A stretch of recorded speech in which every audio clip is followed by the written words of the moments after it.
In this video, we will show you how to change the batteries and pads of a Lifepak CR2 and CR2 Essential defibrillator. To replace the pads, first open the lid of the defibrillator. Hold the off button down to turn off the device. Lift out the used or expired pads pack and dispose of it. Inspect the new pad pack seal and expiry date.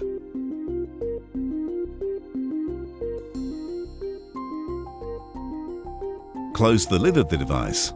The new pad pack is ready for use. Turn the defibrillator over and open the back lid of the device. You can store a spare pad pack in the back of the device. To change the battery, press the locking tab on the battery and remove from the device. Check the manufacture date on the new battery and click into place. Close the back lid of the defibrillator and turn the device over to the front. Allow up to 2 minutes for the defibrillator to self-test.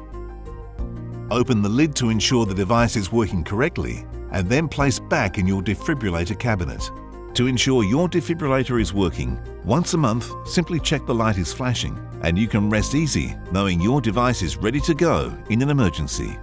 AED Authority Australia is the leader in sales and management programs of defibrillators. Simply saving lives is the core of our organisation.